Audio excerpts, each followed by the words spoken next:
ये हिटलर पर किताब क्यों लिखी और आप उसको फ़िलिस्तीन के काज से क्यों जोड़ा और इसमें बुराई क्या थी तब जब पूरी दुनिया इस समय फ़िलिस्तीन के नाम पर भारत से लेकर पूरी दुनिया में ये हो रहा है कि फ़िलिस्तीन में बहुत ज़्यादती हो रही है, गाज़ा में बहुत नरसंहार हो रहा है, इज़राइल और अमेरिका मिलके बहुत दिक्कत कर रहे हैं और दुनिया में जो लिबरल्स हैं या जो लोग वामपंथी सोच के हैं, उनका मानना है कि ये जो साम्राज्यवादी ताकतें हैं, ये गाज़ा में युद्ध भूमि बना के नष्ट करना चाहती हैं फ़िलिस्तीन। ये जी ये बहुत ही महत्वपूर्ण सवाल है और न कि सिर्फ ये महत्वपूर्ण है बल्कि बहुत ही जटिल सवाल भी है क्योंकि इस जर्नी की शुरुआत आज से 5 साल पहले हुई थी और उस वक्त न 7 अक्टूबर का नरसंहार हुआ था, जी। न ही इज़राइल और हमास युद्ध में थे। ऐसा कुछ भी नहीं था। कई लोगों को ऐसा महसूस हो सकता है कि मैंने ये पुस्तक शायद उसके परिप्रेक्ष्य में लिखा या उसके बाद मेरे मन में कुछ जिज्ञासा जागी, ऐसा बिल्कुल भी नहीं था।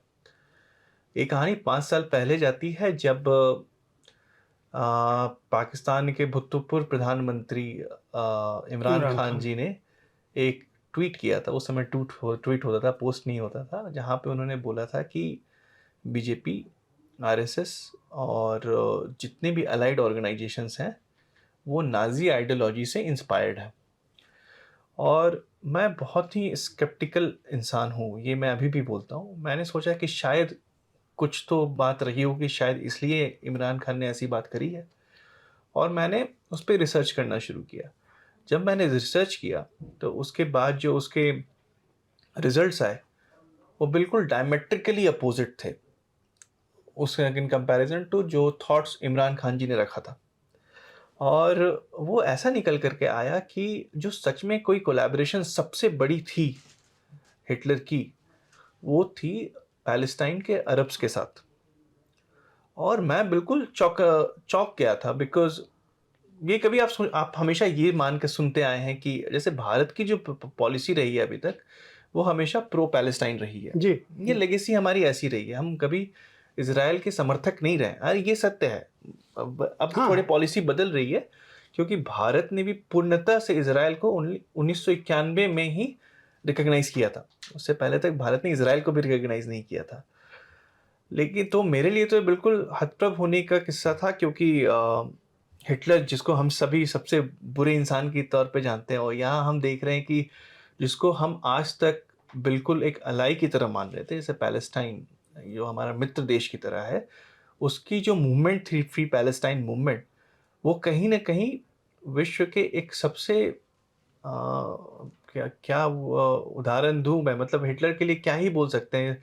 एक ही वाज़ ऑलमोस्ट लाइक एक डेमन की तरह था हिटलर।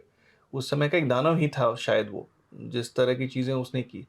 उनके साथ ये कोलैबोरेशन हुआ और फिर मुझे ऐसा लगा कि अब इस पे डिटेल में रिसर्च करना चाहिए। मैंने शोध करना शुरू किया और जब डॉक्यूमेंट्स निकलते गए आर्काइव से, वो मुझे और भी शॉक्ड करते गए। और जो मैंने शब्द यूज़ किया है मसीहा, और बिल्कुल उसको मसीहा का दर्जा दिया गया था।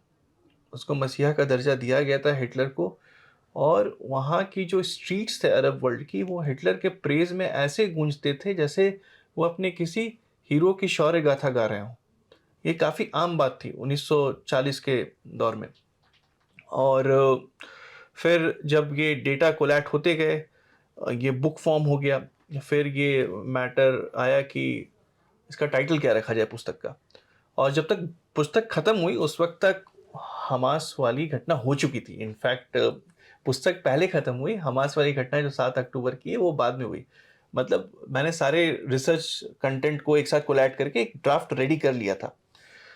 और जब वो घटना जब सामने निकल के आई तो फिर मैं उसको और रिलेट कर पाया कि आखिर इनफैक्ट मैं ये बोल सकता हूँ कि मैं बिल्कुल करेक्ट प्रूफ हो गया, मेरे रिसर्च करेक्ट प्रूफ हो गई, क्योंकि हमास ने एग्जैक्टली वही किया जो मेरे रिसर्च बता रहे थे कि पैलेस्टीनियंस नाजीज के साथ मिल करके ज्यूस का नरसंहार करने का बहुत ही बड़ी साजिश कर रहे थे और उन्होंने हमेशा अपने आप को एक विक्टिम की तरह दिखाया था। और अगर आप 7 अक्टूबर के बाद की भी घटना अगर देखेंगे तो आज कोई ये सवाल नहीं पूछता है कि आखिर हमास ने वो टनल इज़राइल से कनेक्ट करते हुए चिल्ड्रन बेडरूम में क्यों खोला है? आखिर वो वहाँ से कनेक्ट होकर के हॉस्पिटल में क्यों खुल रही है? हॉस्पिटल में क्यों मिलिट्री इंस्टॉलेशंस है? आज सब कोई ये बात भूल चुके हैं, आज वो सिर्फ़ ये बोल रहे हैं कि गाज़ा में नरसंहार क्यों हो रहा है? और ज़ाहिर-सी बात है हमारा भी दिल दुखद हो जाता है जब गाज़ा से ऐसे समाचार आते हैं, ऐसे पिक्चर्स दिखते हैं हमको। हम कोई खुश नहीं होते हैं उस चीज़ को देख कर के। लेकिन इस बुक को पढ़ने के बाद लोगों को ये रियलाइज़ होगा कि जो पैलेस्टाइन में हो रहा है वो एक डेथ कल्ट है।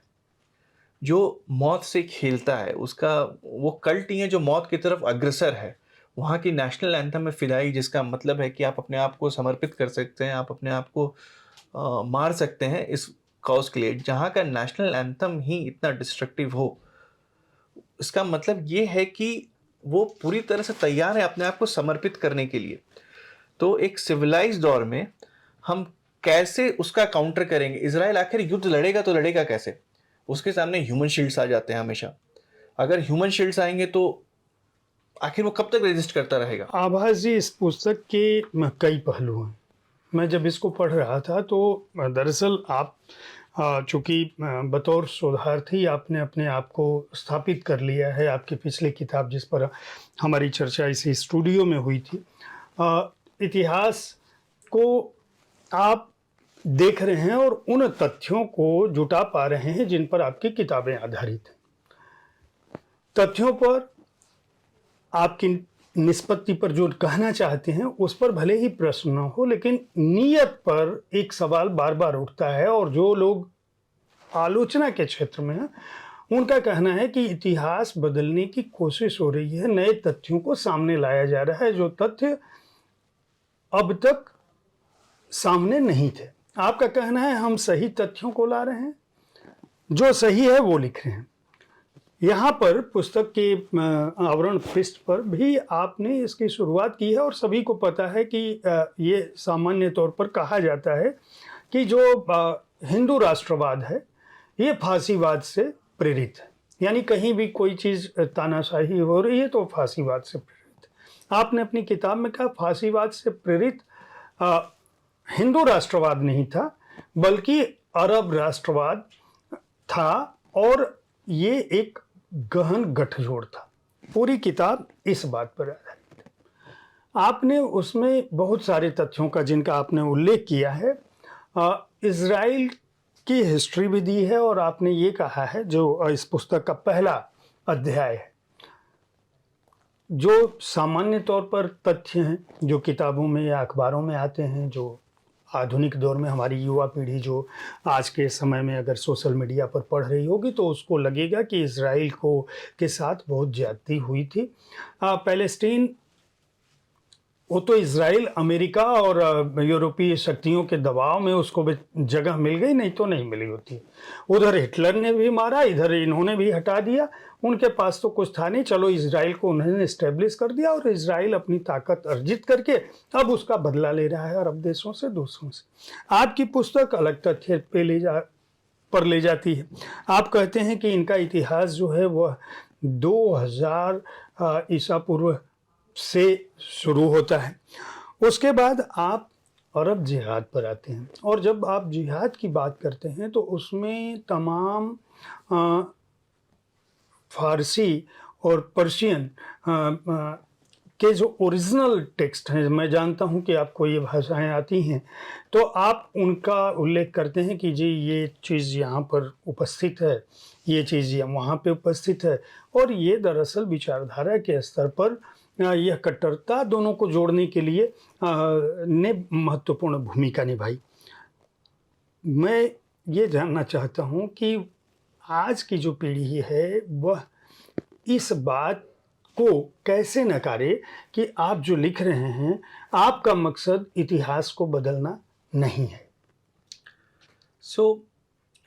जो भी जर्नी अभी इतिहास लेखन में हो रही है, कोई भी कर रहा हो, मेरा ये मानना है कि एक बहुत ही स्वर्णिम दौर है इतिहास लेखन के लिए। उसका कारण ये है कि अभी सारे जो आर्काइवल मटेरियल हैं वो आराम से एक्सेस किए जा सकते हैं और इतिहास लेखन में एक बहुत अच्छी चीज़ जुड़ गई है कि लोग उस भाषा को समझने की कोशिश कर रहे हैं। जिस भाषा में वो चीज़ें लिखी गई थी। और हमेशा एक ट्रांसलेशन में एक पॉलिटिक्स इन्वॉल्व होता है। कई बार जो चीज़ें ट्रांसलेट की गई हैं कॉलोनियल एरा में, वो कॉलोनियल माइंडसेट से निकल कर के आती थी, और कई बार जो भी उनको अपने बॉसेस को प्लीज़ करने के लिए करना होता था वो करते थे। ट्रांसलेशन में ऐसे ट्विकिंग हुआ करती थी। ऐसे में जब मैं एक ऐसा इंसान हूँ जिसके पास इतिहास की डिग्री नहीं है, मैंने इतिहास लेखन में या फिर इतिहास में कोई डिग्री नहीं प्राप्त करी है, मैं एक आर्किटेक्ट हूँ। मेरे लिए इतिहास एक बिल्कुल पैशन की तरह निकल कर के आता है, और जब आप उस प्रोफ़ेशन में नहीं होते हैं, तो कई बार आपके लिए लूज़ करने के लिए भी कुछ होता नहीं है, क्योंकि आप डिस्पैशनेट हैं। अगर मुझे ज़िंदगी बहुत आम तौर पे चलानी होती तो शायद मैं एज़ अ आर्किटेक्ट अपना लाइफ़ कंटिन्यू कर सकता था, मुझे इन चीज़ों में पढ़ने की ज़रूरत ही नहीं थी। लेकिन मुझे ऐसा लगा कि जितनी भी इतिहास की किताबें हमको अब तक पढ़ाई गई हैं, उसमें मुझे नज़र आ रहा है कि प्रॉब्लम्स हैं, जब आप साइंटिफिक टेम्परामेंट से उसको देखते हैं। अब इस किताब में भी मैंने क्या किया है, आर्काइव से मटेरियल उठा करके, ओल्डर मैन्युस्क्रिप्ट से टेक्स्ट उठा करके सामने लोगों के रख दिया है। अब आप खुद तय करें कि मैं इतिहास का पुनर्लेखन कर रहा हूँ, या फिर इतिहास को रिवाइज करने की कोशिश कर रहा हूँ, या फिर मैं सिर्फ वो इतिहास को निकाल के लेकर के आ रहा हूँ जिसको कारपेट के नीचे दबा दिया गया था। शायद मैं वो काम कर रहा हूँ जो कारपेट के नीचे दबा दिया गया था, उसको निकालने की कोशिश कर रहा हूँ। और अगर ये निकाल करके नहीं रखा जाएगा तो आज भी यही होगा कि अगर यूनिवर्सिटी कैंपसेस में बच्चे बड़े खुश होकर के जाते हैं, बोलते हैं फ्री पैलेस्टाइन, लेकिन उनको उसका रूट नहीं पता है। अगर आप फ्री पैलेस्टाइन मूवमेंट को हिटलर से जुदा नहीं कर सकते हैं, ये दोनों साथ साथ चलते हैं, क्योंकि अगर हिटलर नहीं होता तो ये मूवमेंट इतना बड़ा नहीं बनता। और हाँ, यहूदियों को जगह दिया था कॉलोनियल पावर्स ने, उन्होंने तय किया कि वो यहाँ आएंगे, लेकिन उससे पहले भी कहानी है। कहानी 1948 में नहीं शुरू होती है। और जैसा कि आपने खुद भी बताया कि मैंने पुस्तक में इतिहास के बारे में लिखा है कि इतिहास क्या है, तो यहूदी यहाँ पे 2000 ईसा पूर्व, 1200 ईसा पूर्व से रह रहे हैं, और बाई 1200 ईसा पूर्व उनकी रिलीजन पूरी तरह से एस्टैब्लिश हो चुकी है, ये लैंड पे वो यहाँ हैं। जब नए रिलीजन्स आते हैं उनके ऊपर प्रोसिक्यूशन शुरू होता है, फर्स्ट थ्रू क्रिश्चियनिटी, उसके बाद इस्लाम के थ्रू, तब वो वहाँ से पलायन करना शुरू करते हैं, और वो एक धिम्मी की ज़िंदगी जीना शुरू करते हैं। धिम्मी is a status given for the people of book, जो किताब के लोग होते हैं, मतलब जिनके पास किताब है, जी। लेकिन आप सेकंड क्लास सिटीज़न हैं, और आपको एक अलग तरह की ड्रेसिंग करनी पड़ेगी, ताकि आप रिकॉग्नाइज हो सके कि आप धिम्मी हैं, आप जिज़िया टैक्स भरते हैं, आप अपने रिलीजियस प्लेसेस को कंस्ट्रक्ट नहीं कर सकते नया, इतनी सारी पाबंदियाँ थी। और ऐसा बोलते हैं कि ये प्रोटेक्शन के लिए था। तो सवाल ये उठता है, प्रोटेक्शन किससे? अगर आप एक सिटीज़न, आप प्रोटेक्शन के लिए क्या टैक्स पे करेंगे? आप, तो ये तो बिल्कुल गलत था। और उसके बाद फिर यहूदियों के ऊपर परसिक्यूशन रोमन्स ने भी किया। यहूदियों के ऊपर परसिक्यूशन इस्लामिक वर्ल्ड में काफ़ी इंटेंस हो गया। हम ये बोलते हैं कि ऑटोमन एम्पायर में हंकी डोरी थी, ऐसा कुछ नहीं था। ऑटोमन एम्पायर में भी वो एज़ धिम्मी रह रहे थे। ऐसी ज़िंदगी वो कंटिन्यूअसली बिताते-बिताते जर्मनी पहुँच गए, यूरोप पहुँच गए, अलग-अलग जगह पे जीना शुरू कर दिया ताकि हम थोड़ी फ्री लाइफ़ जी सकें। और 1800 के 19वीं सदी में जायनिज़्म का कॉन्सेप्ट निकल कर के आता है। तो ज़ायनिज़्म का कारण ये था कि कुछ लोगों ने ये महसूस किया कि हमारे पास अपना स्टेट नहीं है, इसीलिए हम परसिक्यूट होते आए हैं। तो उन्होंने सोचा कि हमारा स्टेट होना चाहिए, तो सबसे जो आइडियल प्लेस था स्टेट के लिए वो उनका होम ही था, क्योंकि ये ज़ाहिर-सी बात है, इज़राइल, पैलेस्टाइन जो भी हो, और पैलेस्टाइन का मतलब भी होता है पीपल ऑफ इज़राइल। अगर आप उसके एटिमोलॉजी में जाएँगे तो उसका अर्थ ये निकलेगा पीपल ऑफ इज़राइल। तो जहाँ पे यहूदी शुरू से रह रहे थे, मैं ये मान के चल सकता हूँ कि रिलीजियस कन्वर्शन होते हैं, लोग बदल जाते हैं वगैरह, सब कुछ ठीक है। लेकिन इसका मतलब ये नहीं है कि जो एक्चुअल इन्हैबिटेंट है, आप ये मान लीजिए कि कल को भारतवर्ष में ये बोला जाए कि आज से 100 साल बाद कि यहाँ पे हिंदू रह ही नहीं सकते। और बाद में अगर उनको, हिंदुओं को निकाल दिया जाए, मैं बहुत ही हाइपोथेसिस दे रहा हूँ, ब्रॉड हाइपोथेसिस, अनफॉर्चुनेट हाइपोथेसिस, अगर ऐसा हो भी जाता है और उसके बाद वो 200 साल बाद वापस आने की कोशिश करते हैं किसी तरह से, तो फिर लोग बोलेंगे तुम कैसे वापस आ रहे हो, तुम सेटलर हो, तुम कॉलोनिस्ट हो। तो ये तो सही नहीं है ना।